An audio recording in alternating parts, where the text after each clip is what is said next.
I want to focus now on the anger and vitriol from the right after President Obama, in his 2014 State of the Union address, said that he would start using executive orders to get things done if he is not able to get cooperation from Republicans.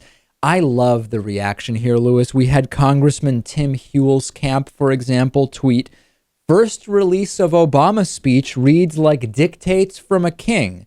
All orders he will do to bypass Congress." And this continued. This was all night on right-wing media, on Twitter. My inbox was exploding, Lewis, with emails from right-wingers saying, Emperor Obama, just executive orders, bypassing the Constitution. We need to calm down, step back, and try to inject some level of sanity into the discussion over executive orders. Number one, like statutes or regulations that are set forth by government agencies, executive orders from the president are subject to judicial review, and if a court determines that the executive order is unsupported either by statute or by the Constitution, the court can strike it down. Okay, that's number one. An executive order does not circumvent the law in any way, be it constitutional or statutory. Secondly, you would think that if conservatives have a problem with executive orders in principle and not simply with President Obama, that if there were more executive orders under other presidents, they would have been even more vocally against it. So let's explore that. Looking at data from University of California, Santa Barbara on executive orders, King and Savior of the Republican Party, Ronald Reagan, issued 381 executive orders. Bill Clinton, 364.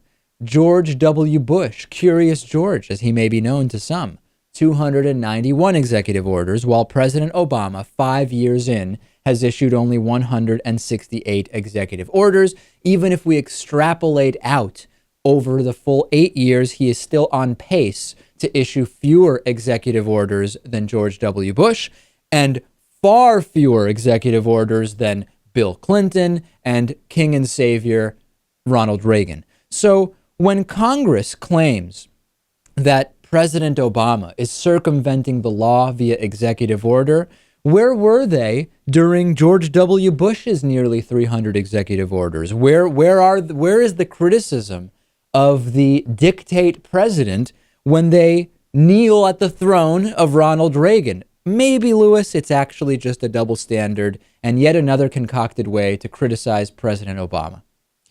Probably, I would say so. George Bush can do no wrong. And of course, Ronald Reagan is basically God, so you can't question him.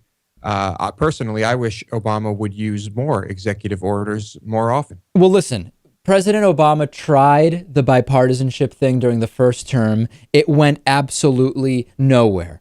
He kind of still was open to it during the beginning of the second term, and it is absolutely going nowhere because of Republican obstructionism. It is a logically bankrupt argument as a Republican to be angry that President Obama is doing less of the same thing Bush and Reagan did as a direct result of your own obstructionism. But Lewis, this sounds almost too logical. I don't think that the American right wants to hear this right now.